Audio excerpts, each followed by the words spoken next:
अस्सलाम वालेकुम। प्रोग्राम जुर्म अंजाम के साथ मैं हूँ मुजाहिद शेख। आज के जुर्म अंजाम में हम आपको बताएंगे और दिखाएंगे भी कि हंजरवाल पुलिस स्टेशन की हदूद में इकलौता बेटा किस बेदर्दी के साथ अपने बाप को कत्ल कर देता है। इस मुकदमे की, इस कत्ल केस की मुद्दइया मुलजिम की बहन बनती है।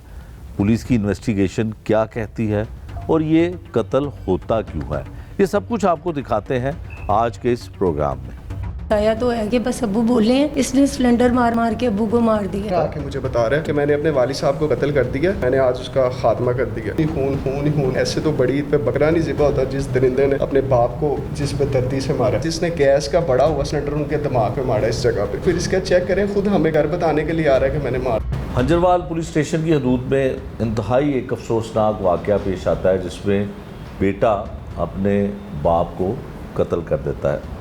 बहुत ही अफसोसनाक वाक़या था। इसके मुहर्रकात क्या हैं, वजह क्या है, ये भी हम प्रोग्राम में आपको आगे चल के दिखाएंगे और बताएंगे भी। मुकदमे की जो मुद्दइया हैं वो हमारे साथ हैं, इनसे जानते हैं कि इनके वालिद को किस तरह से बेदर्दी के साथ भाई और मकतूल का बेटा कत्ल करता है।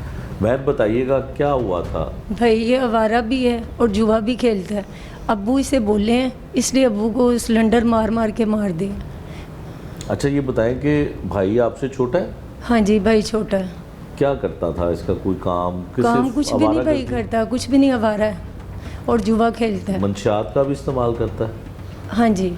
अच्छा ये बताएं कि वालिद की जब आपको कत्ल करने की इतला मिलती है तो जब ये मुलजिम पकड़ा जाता है तो क्या कहता है कि भाई जो है वो तो बहनों के लिए बड़ा मजबूत होते हैं, छत होते हैं, दीवार होते हैं बड़ी मजबूत, तो बाप को ही उसने कत्ल कर दिया, क्या वजह बताता है? बस भाई ये जालिम ने, अब्बू इसे बोले हैं, बताया तो है कि बस अब्बू बोले हैं, इसने सिलेंडर मार मार के अब्बू को मार दिया। कभी पहले भी इस तरह का झगड़ा हुआ?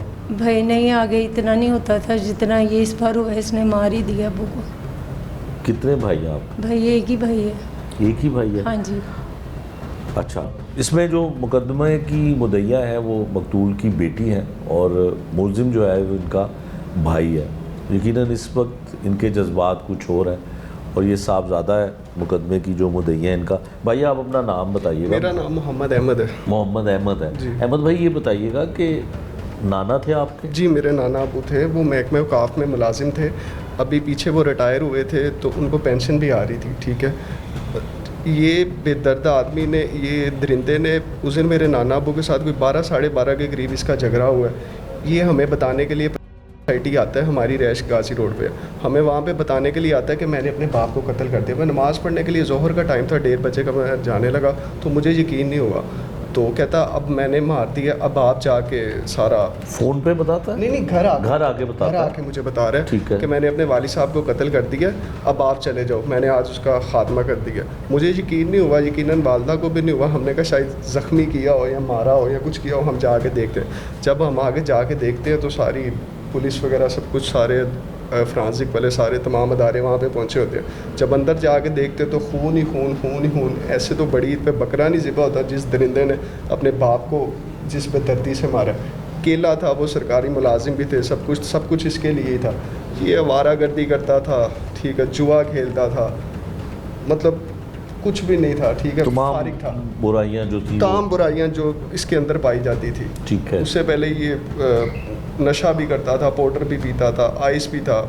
इसने तमाम, यानी कि तमाम बुराइयाँ इसने की और इसने नाना अबू को, अभी वो फोत होने वाले नहीं थे माशाल्लाह, वो सेहत व तंदरुस्त, 68-70 साल उनकी उम्र थी माशाल्लाह, बिल्कुल सेहत व तंदरुस्त, ना कोई बीमारी ना कोई कुछ। सिर्फ इस दरिंदे ने अपने बाप को कर दिया। मेरी तमाम अदारों से गुजारिश है, CCP लाहौर साहब, IG साहब से, CM पंजाब मरीम नवाज़ साहिबा से, कि इस दरिंदे को सख्त से सख्त सज़ा दी जाए। ठीक है, और इसके ख़िलाफ़ सख्त से सख्त कानूनी कार्रवाई की जाए। इसने मेरे नाना अबू को बिल्कुल ही कत्ल करके फांसी के घाट उतार दिया।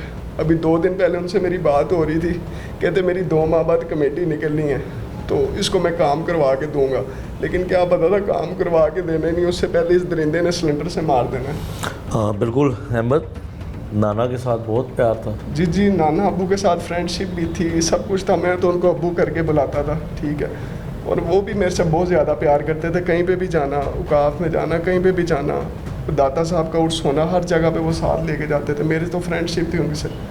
तो लेकिन ये क्या पता था कि ये अपने बाप को इसके साथ हालात क्यों ख़राब थे, क्या वजह थी? पैसे मांगता था, पैसे मांगता था नशे के लिए। कभी नाना अबू से 5,000 ले जाता था, 10,000, 20,000 उनकी जेब खाली कर देता था। रेंट पे मकान था उनका, 13,000 रुपया वो रेंट का किराया देते थे, बिजली का बिल, गैस का बिल, पानी का बिल। वो कैसे मैनेज करते? सिर्फ उनकी पेंशन ही थी जो उनकी आ रही थी महीने बाद औकाफ से, तो उनके ऊपर ही गुजारा कर रहे थे, सारा घर को मैनेज कर रहे थे। तो लेकिन इस दरिंदे ने अपने बाप को ही कर दिया। ठीक है। अच्छा, कभी ऐसे पहले हुआ कि इसने बाप के साथ बदतमीज़ी तो ये करता था, कभी उन पे हाथ उठाया हो या हमला इस तरह से? हमला नहीं, लेकिन पहले बदतमीजी करता था, लेकिन इस तरह की नहीं देखा कि अपने बाप को सिलेंडर पकड़ के दिमाग में मारने शुरू कर दिए। उनकी 2 माह पहले आई का ऑपरेट भी हुआ था, ठीक है। इसने उनकी आइज़, आंखों पे इसने कर दिया। यकीन करें, बहुत इसने जुल्म किया मेरे नाना अबू के साथ। अच्छा अहमद, ये बताएं कि आपका केस जो है वो बड़ा मुख्तलिफ नोयत का है। मरने वाला भी आपका नाना और मारने वाला आपका मामू। रिश्ते इतने कमज़ोर क्या लगते हैं आपको? ये मंशियात की वजह से, ड्रग्स की वजह से सब कुछ हुआ? सर, ये मंशियात की वजह से तो नहीं कह सकते कि इतना ज़्यादा आगे भी मंशियात अगर ये करता तो इतनी आगे वाले स्टेप में तो नहीं ना जा सकता था। इसको उस दिन क्या हुआ है, बाप से इसको क्या था, इसने बाप को पकड़ के बिल्कुल ही कर दिया। सिलेंडर पकड़ के मारना कोई आसान तो नहीं है। क्या वाकया कैसे हुआ, क्या बताता है या पुलिस ने क्या बताया आपको कि वार कैसे? हमें बस सिलेंडर दिमाग में पकड़ के मारता है ना, उसके अंदर घर पे जो जी घर के जो गैस वाला सिलेंडर था, वो गैस उनके घर में थी, लेकिन वो गैस यूज़ नहीं थे करते कि बिजली का बिल आएगा। उन्होंने एक छोटे वाला सिलेंडर रखा हुआ था, उसके ऊपर कोई 1-1.5 किलो गैस। इसने गैस का बड़ा हुआ सिलेंडर उनके दिमाग पे मारा, इस जगह पे उनका सारा उसने डैमेज कर दिया पूरा दिमाग ना। इसने मार मार के छोड़ा ही नहीं है दरिंदे ने। और फिर इसका चेक करें, खुद हमें घर बताने के लिए आ रहा है कि मैंने मार दिया। और जो नाना है वो और मामू दोनों बस वही रहते थे, कोई और घर में? नानो आपकी या नानो मेरी 2021 में ब्रेस्ट कैंसर की वजह से वो फोत हो गई थी 4 साल पहले। तो ये घर में दोनों बाप बेटे ही रहते थे। और बेटे की शादी कहीं नहीं हुई थी या? नहीं, बेटे की शादी सर की थी उकाड़े में, लेकिन वो डिवोर्स लेके वो भी चले गई। मतलब उसके साथ भी नहीं ज़िंदगी? नहीं, उसके साथ भी नहीं ज़िंदगी गुजार सका। उसमें से एक बेटा था, वो बेटा भी ले गई और छोड़ भी गई, डिवोर्स लेके चले गई थी। कुछ और कहना चाहते हैं? नहीं सर, बस यही कहते हैं। और मेरी CM साहिबा मरीम नवाज़ साहिबा से गुजारिश है, IG पंजाब साहिबा से, IG साहब से गुजारिश है, CCP लाहौर साहब से गुजारिश है, और भी तमाम अफसरान, DIG इन्वेस्टिगेशन, तमाम से गुजारिश है कि इसको सख्त से सख्त सज़ा दी जाए, इसको फांसी के घाट पर उतारा जाए। हमने इस तरह के मामू को क्या करना है जिसने मेरे नाना अबू की ज़िंदगी जान ले ली है। हमें इंसाफ चाहिए और तमाम अदारों से अपील है कि इसके खिलाफ सख्त से सख्त कानूनी कार्रवाई की जाए। आखिर में ये बता दीजिए कि जब इस तरह का वाक़या होता है जिसमें पुलिस इन्वॉल्व होती है, तो मुकदमे का इंदराज करवाना, मुकदमा दर्ज हो जाए, फिर इन्वेस्टिगेशन का अमल शुरू हो जाता है, पुलिस कितनी मददगार है? जी, पुलिस तो हमारी बहुत ज़्यादा ताउनकारी है। थाना हंजरवाल साहब का SHO, तमाम इंचार्ज इन्वेस्टिगेशन साहब, तमाम पुलिस अफसरान हमारे से भरपूर ताउन कर रहे हैं, हर किसी किस्म की कानूनी मावनत फराम कर रहे हैं। हम उनके भी बहुत ज़्यादा शुक्रगुजार हैं कि हमारे साथ भरपूर ताउन किया जा रहा है अभी तक। हाँ बिल्कुल जी। बेटे ने बाप को मारा, और वजह क्या है, वजह क्या हो सकती है, पुलिस की इन्वेस्टिगेशन क्या कहती है, ये भी हम आपको प्रोग्राम में आगे चल के बताएंगे। जो खूनी रिश्ते हैं मकतूल के भी और मुलजिम के भी, उनके क्या ख्यालात थे, ये हमने आपको सबसे पहले दिखा दिया। बाप एक हमेशा घना दरख्त होता है जो अपनी छाँव के नीचे औलाद को अपने पालता है। उससे ये भी एक बड़ा दर्दनाक सा वाक़या है कि जो एक बेटा अपने बाप को कत्ल करता है। पे लेटा हुआ है, बिल्कुल सीधे मुंह पड़ा हुआ, और उसका जब चेहरा सारा मसा हो चुका होता है। जब डेड बॉडी को हमने देखा है तो हमारे भी पाँव से ज़मीन निकल गई जब ये सुना कि भी ये बेटे ने कत्ल किया है। मुकदमे की मुद्दइया जो मकतूल की बेटी है और उनके नवासे मकतूल के क्या कहते हैं, उनके जज्बात क्या थे, वो हमने आपको इससे पहले दिखाया। अब जब ये वाक़या पेश आता है तो इन्वेस्टिगेशन का अमल शुरू हो जाता है। हंजरवाल इंचार्ज इन्वेस्टिगेशन मोहसन साहब हमारे साथ हैं, जिन्होंने इस केस को सॉल्व किया, मुलजिम को गिरफ़्तार किया और तफ्तीश का अमल जो है उसका भी आगाज़ किया। अब तक की तफ्तीश में क्या कुछ चीज़ें सामने आईं, मुलजिम ने क्या इकरार किया, क्या वजह बताता है, वालिद को कत्ल करने की, ये तफसील सब हम इनकी ज़ुबानी जानते हैं। मोहसिन साहब, बाप तो बड़ा छत होती है किसी भी औलाद के लिए, चाहे वो बेटी हो चाहे वो बेटा हो, तो उसका एहतराम। तो इस तरह से शफाक इंसान जो है वो कातिल बन गया और अपने बाप को कत्ल कर दिया। जी बहुत शुक्रिया मुजाहिद साहब। बिल्कुल ऐसे ही मुजाहिद साहब, बाप एक हमेशा घना दरख्त होता है जो अपनी छाँव के नीचे औलाद को अपने पालता है, उसको हमेशा धूप से, बारिश से, सर्द गर्म मौसम से बचाता है, सब मौसम की सख्तियाँ खुद बर्दाश्त करता है, लेकिन औलाद पे असर नहीं पड़ने देता। लेकिन अब दिन ब दिन खून सफ़ेद होते जा रहे हैं और रिश्तों में वो चीज़ नहीं रही। तो इसी ही तरह का ये भी एक बड़ा दर्दनाक सा वाक़या है कि जो एक बेटा अपने बाप को कत्ल करता है। इसकी इत्तला में 15 की कॉल पे मिलती है कि भी एक कत्ल हो गया है, सर पे वार करके किसी ने किसी को कत्ल कर दिया है। एक अननोन कॉल थी। हम मौके पे जाते हैं तो देखते हैं घर के अंदर डेड बॉडी बाप की पड़ी होती है। बाप के शलवार बाप ने पहनी हुई, कमीज़ बाप के गले में नहीं है और चारपाई पे लेटा हुआ है, बिल्कुल सीधे मुंह पड़ा हुआ, और उसका जब चेहरा सारा मसा हो चुका होता है। उसके पास ही सिलेंडर पड़ा होता है, वो हम देखते हैं कि भी सिलेंडर से किसी ने इसको कत्ल कर दिया है। ठीक है। उस वक्त घर में मुलजिम जो था वो मुलजिम फरार हो चुका था। ठीक। जबकि वो उसकी बहन जो थी इत्तला वो कैसे मौजूद मिलती थी। है? कोई मोहल्लेदार बताते हैं? जी, कोई किसी मोहल्लेदार ने 15 की कॉल की। इसकी एक्चुअली मुलजिम की बहन जो है वो मौके पे पहुंचती है, वो देखती है कि भी इस झगड़े को देखती है कि भी बेटे ने इस तरह मेरे भाई ने बाप को कत्ल कर दिया। वो फिर मोहल्लेदार को बताती है, वो 15 पे कॉल करते हैं। उस कॉल पे हम रिस्पॉन्स करते हैं तो हम जाके देखते हैं कि बाप खून में लथपथ पड़ा हुआ है, उसका चेहरा तकरीबन मसा हो चुका है। सिलेंडर के देखने में पता लग रहा है सिलेंडर के 4 या 5 दफ़ा वार किए गए हैं, जिससे उसके चेहरा और सर जो है वो सारा ख़राब हो चुका है उसकी।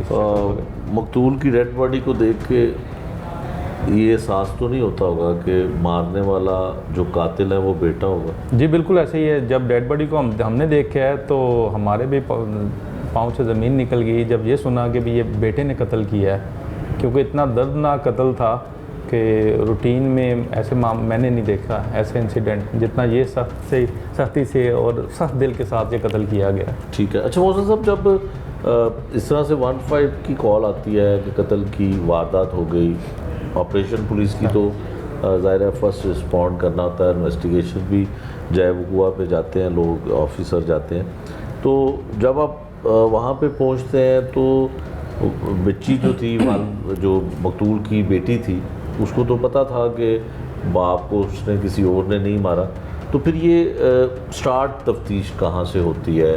मतलब वो कहाँ पे फ़रार होता है और कहाँ जाता है, फिर पकड़ा कैसे जाता है, फिर जो उसने हिरासत में अपना स्टेटमेंट दिया कि बाप को उसने मारा है, कोई नदामत, कोई शर्मिंदगी जी कोई उसके चेहरे पे, उसकी ज़ुबान पे, उसके अल्फाज में थी?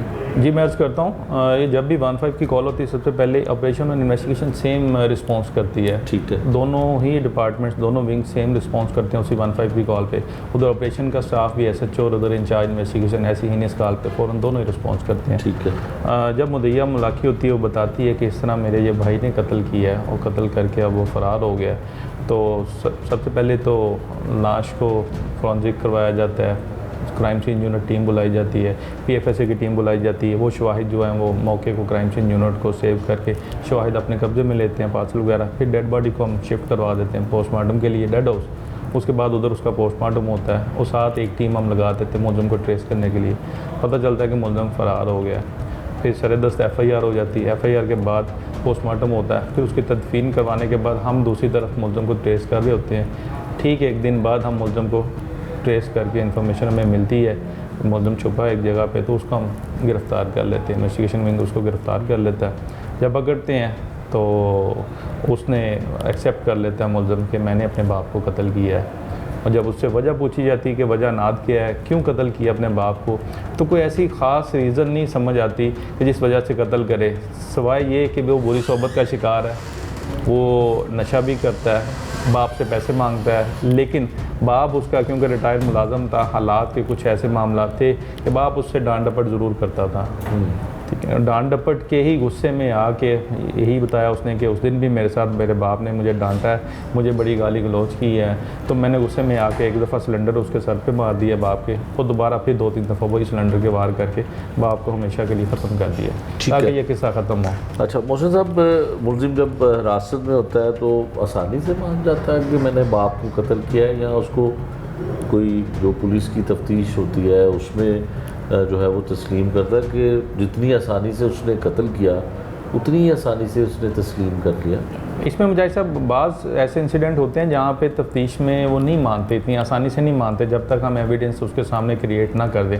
क्योंकि इसका तो मौके के गवाह थे, उसकी बहन ने देखा था कि लड़ाई झगड़ा करते, उसके भांजे ने देखा था, इसलिए बात छुपाने वाला कोई आंसर इसमें शामिल नहीं था, ठीक उसने है। एक्सेप्ट कर लिया क्योंकि था भी बाप का कत्ल अंदर से, वो इस बात को छुपा भी नहीं। कत्ल एक ऐसी चीज़ है जो कभी छुपती नहीं, जब तक वो किसी से बात ना कर ले कातिल, उसको चैन नहीं आता।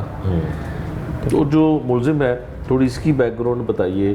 कोई रिकॉर्ड में था, मंशियात का इस्तेमाल करता था, बहन है जो मुद्दईया है मुकदमे की, वो कहती है कि जुआ भी खेलता था, नशा भी करता था, तमाम बुराइयां थी, बीवी भी छोड़ गई, बीवी के साथ भी ना बन पाई।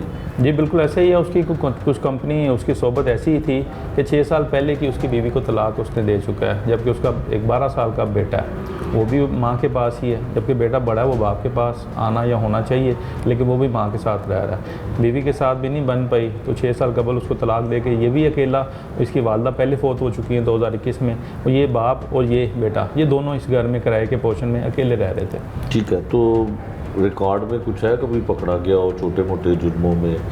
नहीं, ऐसा इसका रिकॉर्ड नहीं आया सामने, लेकिन इसका जो करैक्टर है उसके बारे में पता चला है कि काम नहीं, कुछ ख़ास काम नहीं, कभी कभार को मोटरसाइकिल वर्कशॉप पे जाके दिहाड़ी लगा ली, वरना अदरवाइज जुआ खेला। पढ़ा लिखा था? जी पढ़ा लिखा है मुलजिम? नहीं, कोई ख़ास तालीम याफ्ता नहीं। नहीं है। अच्छा ये बताइए कि जिस वक्त ये कत्ल होता है, जिस वक्त कत्ल की वारदात होती है, तो कुछ नशे की हालत में था, उस वक्त भी कुछ नशा कर रखा था, या नशा करने के लिए उसके अंदर तलब पैदा हुई और पैसे मांग रहा था, इस बात पे झगड़ा हुआ? नहीं, उस वक्त उसने नशा नहीं किया था, ऐसी कोई चीज़ हमारे सामने नहीं आई एविडेंस। उस वक्त इनका झगड़ा एक्चुअली पैसों पे ही हुआ। ये बाप से पैसे मांगता था, बाप की पेंशन आती थी, बाप उसी पेंशन से अपने घर का किराया, घर जो खाने पीने का वो बाहर से ले आना, लेकिन उसके साथ साथ क्योंकि ये काम नहीं करता था, इसकी भी कोई नज़र वही पे होती थी कि 2-4 हज़ार 5 हज़ार जो भी वालिद के पास आए तो वो मैं वालिद से ले लूँ। वालिद पे इस बात पे इसको डांटता था, झगड़ा भी करता था, इसको गाली गलौज भी करता था। बाप और वालदैन हमेशा समझाने के लिए, कईयों का नरम रवैया होता है, कई वालदैन का ज़रा सख्त होता है, इसका में भी ज़रा सख्त था, तो लेकिन जितना भी सख्त हो को उसकी सज़ा ये नहीं बनती। बिल्कुल ठीक है। अच्छा ये बताइएगा कितने भाई हैं और ख़ानदान के दीगर लोग कितने हैं, मकतूल की औलाद कितनी है? ये वालिद इसका था जिसको इसने अनफॉर्चुनेटली खुद अपने हाथ से कत्ल कर दिया। वालदा इसकी तकरीबन 4 साल पहले फौत हो चुकी हैं। इसकी 3 बहनें हैं, तीनों मैरिड हैं, और ये भाई अकेला ही था। अच्छा भाई अकेला था। और आप क्या समझते हैं जो मुकदमे की मुद्दईया और मकतूल की जो बहन भी है, तो बेटी भी है और मुलजिम की बहन भी है, जी कोई आगे चल के ऐसा तो नहीं होगा कि बहनें दिल नरम कर लें, कोई हमदर्दी पैदा कर लें और उसको माफ़ कर लें? नहीं, अभी तो सरदस्त ऐसा कुछ नहीं लगता। मुद्दई बड़े अपने FIR पे कमिट हैं, और हम भी इंशाल्लाह केस को पूरा स्ट्रॉन्ग करेंगे, उसमें एविडेंस इकट्ठी करके मजबूत चालान बनाएंगे, उसको इकरार वाकई सज़ा दिलवाएंगे। कोई और रिश्तेदार, किसी और लोगों से बात हुई हो कि कुछ पता चला हो मुलजिम के बारे में कि ये पहले भी बाप पे ऐसे ही हमला कर चुका है, या उसको अटैक कर चुका है, या उसके ऊपर हाथ उठाता था, कभी ऐसा पता चला हो तफ्तीश में आपको? कि नहीं, झगड़े का जी ज़रूर ज़ुबानी झगड़ा होता रहता है, इनका बाप डांटता डपटता रहता है, आगे बेटा भी कोई मुँह ज़ुबानी या मुँह ज़ोर हो के सिर्फ मुँह से लड़ाई करना, लेकिन कभी ऐसा वाक़या नहीं सामने आया कि उसने कभी बाप को ज़ख्मी किया हो, या बाप पे वार किया हो, या कभी ऐसा अटैक किया हो। ये अपनी नौयत का पहला वाक़या, पहले में ही उसने उसको कत्ल कर दिया। मोहसिन साहब जो इंचार्ज इन्वेस्टिगेशन हंजरवाला है, इनकी आपने गुफ्तगू सुनी। 3 बहनों का इकलौता भाई और उस बाप का इकलौता बेटा, जिसने बहुत सारे ख्वाब देखे होंगे बाप ने कि उसके बुढ़ापे का सहारा बनेगा, जब वो रिटायर हो जाएगा किसी काम काज के करने से वो कासिर होगा तो शायद उसका बेटा उसके लिए एक सहारा बनेगा। लेकिन उसे नहीं पता था कि जिन बेटियों को उन्हें ब्याह के उनको घरों में भेज दिया है और जिसको उसने अपने साथ रखा हुआ है बीवी के मरने के बाद, मुलजिम की माँ के मरने के बाद, वही उसका कातिल निकलेगा। यकीनन दिल दहला देने वाला ये वाक़या है। कत्ल करने वाला और कत्ल होने वाला कितना मोतबर रिश्ता है, लेकिन फिर भी जिस तरह से मोहसिन ने बताया कि खूनी रिश्ते इस तरह से लगता है जैसे खून सफ़ेद हो चुके हैं। जो लोग मिसाल भी देते हैं कि क्या कोई बेटा अपने बाप को इस तरह बेदर्दी के साथ कत्ल कर सकता है। इसमें पुलिस ऑफिसर इस केस के हवाले में क्या कहते हैं वो भी हम आपको दिखाते हैं। इससे पहले जो इंचार्ज इन्वेस्टिगेशन है उन्होंने इस केस की हमें तफसील बताई कि वक़ुआ होता कैसे है और सफ़ाक बेटा अपने बाप को किस तरह से कत्ल करता है। यकीनन जब इस तरह का हीनियस क्राइम होता है तो सीनियर ऑफिसर भी ऐसे केसेस की जो है वो सुपरविजन करते हैं। एसपी इकबाल टोन इन्वेस्टिगेशन है सिद्रा खान साहिबा, उनसे हम जानते हैं कि जब ये वक़ुआ होता है, वाक़या पेश आता है, कत्ल की वारदात होती है, तो फिर मुलजिम को पकड़ने के लिए पुलिस जो है वो किस तरह से हिकमत अमली इख्तियार करती है और मुलजिम तक पहुंचती है, ये सारी तफसील भी जानते हैं। मैडम, सबसे पहले तो एक अफसोसनाक वाक़या, लेकिन आपके लिए तो कत्ल हो जाना और मुलजिम को पकड़ना एक रूटीन की बात है। इस केस में एक स्पेशल चीज़ है कि बेटा ही बाप का कातिल है और इकलौता बेटा, इकलौता भाई अपने वालिद को कत्ल कर देता है। क्या कहेंगी? बहुत अनफॉर्चुनेट है और एक सोसाइटी की ग्रिम रियलिटी भी है कि एक वालिद जो अपने बच्चे को बड़ा करता है, उसकी पढ़ाई में करता है, इन्वेस्ट करता है, ना तो वो बच्चा उसको कमा के देता है क्योंकि घर पेंशन पे चलता था, और ना ही फिर उसकी मतलब अपने घर से ही बंदा घर में बहुत सेफ़ फील करता है, लेकिन जब आपकी ऐसी औलाद हो तो houses are no longer safe. एक बहुत अनफॉर्चुनेट बात है ये। ठीक है, जब मुलजिम ऐसे पकड़े जाते हैं जो किसी की जान ले लेते हैं और ख़ासकर ऐसा बेटा जो अपने बाप की जान लेता है, तो हमारी इत्तलात के मुताबिक के मुलजिम को एसपी हो या एसएसपी हो सुनते हैं कि उसने ये वाक़या कैसे किया, क्या उसके नफ्सियाती हालात थे, नदामत कितनी थी, शर्मिंदगी कितनी थी? बिल्कुल, मैंने इसको ख़ुद सुना है और ये हमारी एक एसओपी है कि इवन डीआईजी साहब तक सुनते हैं जहाँ पे 302 कत्ल के केसेस हो, हीनस केसेस को हमारे सीनियर अफसरान ख़ुद सुनते हैं। जो अनफॉर्चुनेट बात है वो ये कि इधर कोई रिमोर्स मौजूद नहीं था। उसने कहा मेरा बाप मुझे गालियाँ निकालता था, मुझे डांट डपट करता था, तो बस मैं तंग आके तैश में मैंने मार दिया। There was no remorse. ये एक वाहिद ऐसा इंसिडेंट नहीं है जिसमें मैंने देखा रिमोर्स नहीं है। जहाँ पे भी आप सफ़ाक कातिल को देखते हैं, या रिसेंटली एक इंसिडेंट हुआ था हांजरवाल में जहाँ पे एक बच्चे ने लाइक 17 साल का वो लड़का था, उसने 5-6 साल के बच्चे को बहुत ब्रूटली मारा कि वो वेंटिलेटर पे चला गया, सिर्फ इस वजह से कि वो उसको सॉडोमाइज करना चाहता था और वो सॉडमी करा नहीं रहा था, यानी कि वो उससे ज़्यादती करना चाहता था। उसने रेजिस्ट किया, उसने उसको इतना मारा कि वो मतलब वेंटिलेटर पे चला गया, उसका सर फाड़ दिया, नियरली वो बहुत मुश्किल से बचा, माशाल्लाह से बचा है, और उसको कोई रिमोर्स और गिल्ट नहीं था। उसने कहा कि बस मैंने करना था, उसने मुझे ज़्यादती नहीं करने दी, मैंने इतने पत्थर मारे कि वो मैं और अपनी तरह से वो उसको मार के आए, but there is no guilt. ठीक है मैडम, जब इस तरह के केसेस बड़े खून जब सफ़ेद होता हुआ बज़ाहिर नज़र आता है कि बाप को मारा बेटे ने, जब कोर्ट में ऐसे मुलजिम पेश होते हैं तो वहाँ पे लोगों का, वहाँ पे अदलिया का, वहाँ पे वकला का क्या रवैया होता है कि उसको नफ़रत की निगाह से देखा जाता है? जेल में तो सुना है ऐसे लोगों को बहुत नफ़रत करते हैं, वहाँ पे उसके साथी जो कैदी होते हैं या हवालाती होते हैं। जो कोर्ट है ऑब्वियसली अगर हमारी मिसल स्ट्रांग होती है और एविडेंसेस सही होते हैं तो बिल्कुल हमारी कन्विक्शन रेट मर्डर में काफ़ी ज़्यादा है। इकबाल टाउन डिवीज़न अलोन की तकरीबन 80% है, 86% है टू बी मोर एग्जैक्ट। तो ऑब्वियसली नफ़रत तो मैं नहीं कहूँगी देखा जाएगा, बिकॉज हमारा एक नॉर्मल होता है कि आपको उस बंदे से, क्रिमिनल से नफ़रत नहीं करनी चाहिए, उस जुर्म से करनी चाहिए। लेकिन अगर हमारी पुलिस मिसल केस डायरी सही बनाती है तो अल्हम्दुलिल्लाह हमारी कत्ल में कन्विक्शन बहुत ज़्यादा है, 86% है। मजबूत कितनी है मिसल? बिल्कुल है। हमने जो सिलेंडर उसने जिससे मारा उसको हमने कब्ज़ा पुलिस में लिया है। हमने कोशिश की है कि चेन ऑफ कस्टडी ब्रेक ना हो, ताकि कहीं भी मुलजिम को कोई ऐसी प्ली ना मिल जाए जिससे वो इक्विट हो सके। बिल्कुल ठीक है। इन्वेस्टिगेशन एसपी हैं सिद्रा खान, जो तफसील इन्होंने बताई, इस केस से जुड़े कुछ और सवालात हैं जो आगे चल के हम आपको उसके जवाबात भी देते हैं। बाप का बेटे के हाथों कत्ल होना इंतहाई काबिल मुज़म्मत है। इस पर पुलिस अफसरान और मुकदमे की मुद्दइया और मकतूल का नवासा क्या कहता है, ये भी हमने आपको सुनवाया। लेकिन इस तरह के कत्ल के ऊपर एक अवामी रद्द-ए-अमल भी आता है।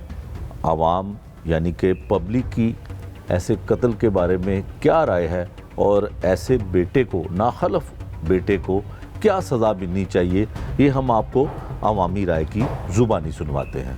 देखो जी, बाप ही है ਜਿਹੜਾ ਉਹਨਾਂ ਨੂੰ ਪਾਲਦਾ ਤੇ ਬਾਪ ਨਾਲ ਹੀ ਜ਼ਿਆਦਤੀ ਕਰ ਗਿਆ ਉਹ। ਬਾਪ ਹੀ ਜਿਹੜਾ 10 ਪਾਲ ਲੈਂਦਾ ਤੇ ਉਹ ਇੱਕ ਬਾਪ ਨੂੰ ਮਾਰਤਾ ਉਹਨੇ। ਇਹ ਤੇ ਜ਼ੁਲਮ ਹੋਇਆ ਨਾ ਬੜਾ ਵੱਡਾ। ਇਹ ਇਨਸਾਨੀਅਤ ਦਾ ਬਹੁਤ ਹੋਇਆ ਹੈ। ਇਹਨਾਂ ਨੇ ਬਹੁਤ ਖਤਰਨਾਕ ਕੰਮ ਕਰਤਾ ਹੈ। ਇਸ ਬੱਚੇ ਨੂੰ ਬੜੀ ਸਜ਼ਾ ਮਿਲਣੀ ਚਾਹੀਦੀ ਹੈ। ਇਹਨੂੰ ਪਤਾ ਲੱਗੇ ਵੀ ਮੈਂ ਆਪਣੇ ਪਿਓ ਨੂੰ ਕਿਸ ਤਰ੍ਹਾਂ ਮਾਰਿਆ। ਇਹਦੇ ਪਿਓ ਨੇ ਹੀ ਇਹਨੂੰ ਪਾਲਿਆ, ਉਹਨੇ ਹੀ ਸਾਰਾ ਕੁਝ ਕੀਤਾ ਤੇ ਫਿਰ ਉਹਦੇ ਨਾਲ ਹੀ ਇਹਨੇ ਜ਼ਿਆਦਤੀ। ਪਿਓ ਨੇ ਤੈਨੂੰ ਪਾਲਿਆ ਤੇ ਪੈਸੇ ਤੂੰ ਆਪਣੇ ਕਰ, ਆਪਣੇ ਪੈਸੇ ਹੁਣ ਤੈਨੂੰ ਪਾਲਤਾ, ਪੜ੍ਹਾਤਾ, ਹਰ ਕੰਮ ਕਰਤਾ ਤੇ ਤੂੰ ਆਪਣਾ ਕਮਾਈ ਵੀ ਕਰ, ਪਿਓ ਨੂੰ ਮਾਰ ਦਿੱਤਾ। ਇਹ ਤੇ ਮੇਰੀ ਅਪੀਲ ਹੈਗੀ ਹੈ ਹਕੂਮਤ ਕੋਲੋਂ, ਐਸੇ ਬੱਚੇ ਨੂੰ ਮਾਰ ਦਿੱਤਾ ਜਾਵੇ, ਸ਼ਹੀਦੀ ਦੇ ਕੋਲ ਦਿੱਤਾ ਜਾਵੇ। ਪਰ ਜੀ ਅੱਲਾਹ ਪਾਕ ਦੀ ਬੜੀ ਰਹਿਮਤ ਹੈ, ਮੇਰੇ ਬੱਚੇ ਬਹੁਤ ਅੱਛੇ ਨੇ। ਮੈਂ ਕਹਿ ਵੀ ਨਹੀਂ ਸਕਦਾ ਕੁਝ ਆਪਣੇ ਬੱਚਿਆਂ ਨੂੰ। ਐਸੇ ਅੱਛੇ ਬੱਚੇ ਨੇ ਮੇਰੇ, ਫਰਮਾ ਬਰਦਾਰ ਬੱਚੇ ਨੇ। ਬਾਕੀਆਂ ਨੂੰ ਮੈਂ ਕਹਿਣਾ ਚਾਹੁੰਦਾ, ਦੇਖੋ ਜੀ ਆਪਣੇ ਮਾਪਿਓ ਦੀ ਖਿਦਮਤ ਕਰੋ, ਉਹਨਾਂ ਵਾਸਤੇ ਹੀ ਹੈ ਤੁਸੀਂ ਤੇ ਉਹ ਤੁਹਾਡੇ ਵਾਸਤੇ, ਤੁਸੀਂ ਉਹਨਾਂ ਵਾਸਤੇ। ये पैसे तो बड़ी दूर की बात है। मैं कहता वो जान भी अगर वो मांग ले तो उसको फिर भी ऐसा नहीं हरकत नहीं करनी चाहिए। माँ बाप का इतना अजर है, इतना मतलब मर्तबा है, तो पैसे तो कोई चीज़ ही नहीं है। तो माँ बाप का तो इंसान को बच्चा औलाद तो क़यामत तक उसका जो है ना वो नहीं जो है ना एहसान उतार सकती। मेरे तो बच्चे ऐसे हैं, पोते पोतियाँ मेरे, वो तो मैं धूप में कहूँ खड़े हो जाओ तो वो धूप में सारा दिन खड़े रहेंगे। ऐसी तो कोई बात नहीं, कभी भी ऐसा नहीं होना चाहिए। वालदैन होता ही है। वालदैन जब ज़्यादा एज में हो जाते हैं, उनकी तबीयत इस तरह की हो जाती है कि कुछ सख्त अल्फाज भी बोल देते हैं। तो इसका मतलब ये थोड़ी है कि मतलब जो है ना कि बंदा जो है ना कत्ल कर दे। कत्ल करना तो बड़ी दूर की बात है, घर छोड़ के बाद चले जाते हैं। ये उससे भी बड़ा कत्ल है कि घर छोड़ के चले गए हैं। मेरा एक हमसाया है, उसका बेटा वो जो है ना अपना घर छोड़ के चला गया, तो माँ बाप को बुढ़ापे में अकेले छोड़ के गए। यही बहुत बड़ी बात है। कत्ल करना तो एक बहुत बड़ा अमल है। तो ये एक इंडिविजुअल मामला है, पर्सनल मामला है। हुकूमत को क्या, अब मैं घर में हूँ, हुकूमत को क्या पता कि मेरी औलाद मेरे साथ क्या कर रही है। ये हुकूमत का इसमें कोई अमल दखल ही नहीं है। हुकूमत क्या कर सकती है? हुकूमत ने क्या कर रहा है? अब अगर घर में कोई बैठा हो अपने वालदैन से बदसलूकी कर रहा है या कोई कर रहा है, तो गवर्नमेंट का क्या है? गवर्नमेंट कोई भी होगी। बात ये है कि माँ बाप जो है ना सारी ज़िंदगी अपनी ज़िंदगी की जमा पूंजी लगा के बच्चों को पढ़ाते हैं, लिखाते हैं, बड़ा करते हैं, स्कूल छोड़ के आते हैं, लेके आते हैं, पैम्पर तक भी चेंज करते हैं, बूट पॉलिश करते हैं। और जब वो बड़े होते हैं तो माँ बाप का फ़र्ज़, औलाद का फ़र्ज़ होता है कि उनका सहारा बने।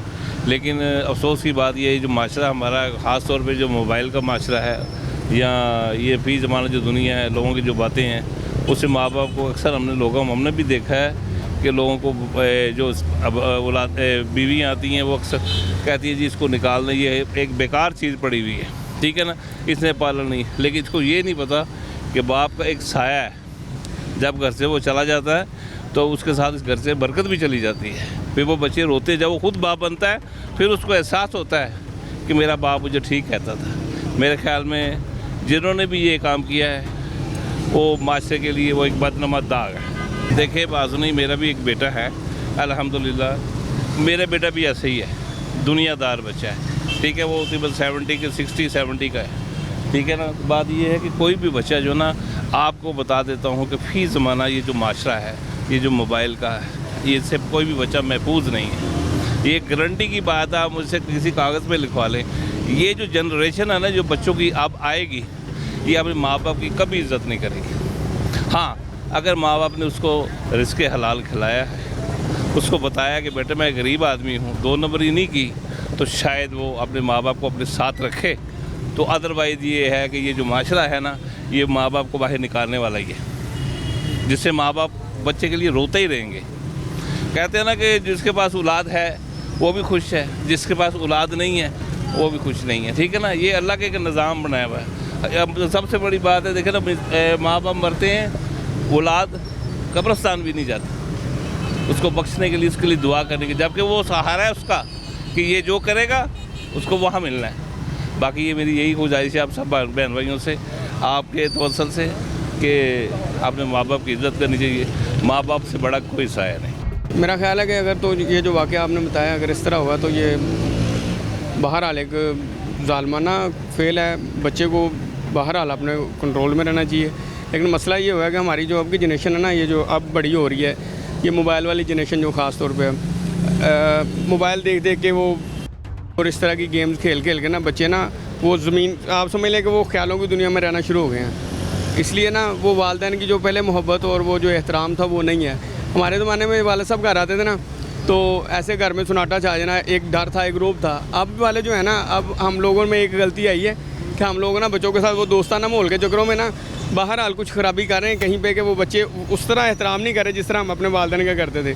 अभी भी वाले साहब एक दफ़ा वो जिसको पंजाबी में कहते हैं ना कुरी वालन, तो कसम खा सकते हैं कि जान निकल जाती है। और जो अब जनरेशन बड़ी हो रही है, अभी देख रहे हैं, अभी खैर मेरे बच्चे तो छोटे छोटे हैं, आगे अल्लाह बेहतर जानता क्या होगा, लेकिन बहरहाल जो अब जनरेशन बड़ी हो रही है ना, उनके हालात देखने में ऐसे ही लग रहा है।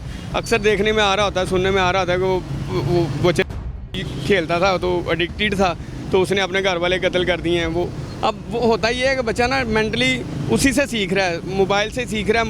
वो जो एक घर वालों का एक प्यार मोहब्बत और वो एक होता था ना आपस में इंटरेक्शन की वजह से जो मामला होते हैं वो वाले नहीं है। सारा इंटरेक्शन उसका है फेसबुक के साथ, टिकटॉक के साथ, इन चीज़ों के साथ। तो उसको जब समझाने वाला कोई है नहीं, वालिदैन में मोबाइल लगा के पकड़ा देना है कि मैं काम कर लूँ, क्या वाला साहब है उसने अपना मोबाइल लेके बैठे होना है, बच्चे ने भी कॉपी करना है, जाहिर सी बात है। तो ये वाली चीज़ ना आगे वाली जनरेशन को ख़राब कर रही है। मेरा ख्याल है कि बहरहाल कहीं ना कहीं हमारी गलती है, सॉरी फॉर जो वो फोत हो गया, लेकिन बहरहाल कहीं ना कहीं हमसे तरबियत में गलती हुई है। ये पॉसिबल नहीं है कि भी हम तरबियत से ही करें और बच्चा आगे वो इस तरह का बदतमीज़ निकला है कि वालिद को कत्ल ही कर दिया है। बहरहाल तरबियत में भी कुछ कमी थी, वालिद का भी कुछ ना कुछ, और आगे से औलाद भी इस तरह की, बहरहाल कभी कभी बलियों की औलाद भी गंदी निकल आती है। बच्चों के लिए ये है कि एक आप लोग जो हैं आगे चल के आप लोगों ने ये दुनिया संभालनी है, तो अगर आप लोग अपने बड़ों के साथ अच्छा नहीं करेंगे ना तो आपके बच्चे आपके साथ अच्छे नहीं करेंगे। छोटे होते एक कहावत सुनते थे वालिदैन से और बड़ों से कि भी वो ना एक बच्चा ना अपने वालिद से किसी वजह से बेगम के कहने पे या किसी भी कहने पे ना बच्चों को ना वो कहते इसको कहीं फेंक आओ, तो वो ना दरिया में फेंकने जाता तो उसका वालिद उसको कहता कि बेटा मुझे यहाँ पे ना फेंकना। बच्चा कहता इससे थोड़ा सा आगे फेंकना। उसने कहा भी क्यों? उसने कहा यहाँ पे मैंने अपने वालिद को फेंका था।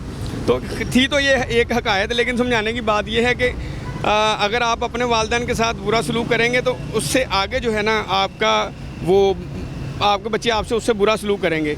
और दूसरे नंबर पे वालिदैन को चाहिए, अभी जो मेरी एज के वालिदैन हैं, ज़ाहिर सी बात है उनके अपने वालिदैन ज़िंदा होंगे, तो अपने बच्चों के सामने अपने वालिदैन के साथ अच्छा सलूक करें। उसका आपको बेनिफिट ये होगा, ये जो मेरी उम्र के लोग हैं उनके लिए बता रहा हूँ, जो आप अपने वालिदैन के साथ उनके सामने अच्छा सलूक करेंगे तो बच्चे कहने से नहीं सीखते, बच्चे देखने से सीखते हैं। आप बच्चे के सामने किताब खोल के बैठे हैं, बच्चा किताब खोल के बैठेगा।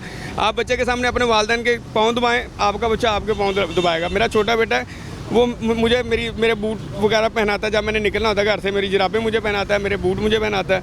तो अब अगर मैं अपने वालिद की एहतराम नहीं करूँगा उस तरह, वो उसने मुझे देख के नहीं सीखा होगा, तो वो मेरे साथ, यानी कि अब मैं वालिद साहब बड़े हैं तो मैं वैसे गुजर रहा हूँ, तो उसको पता होगा कि यार नहीं है अब्बा कोई ख़ास चीज़ नहीं होता।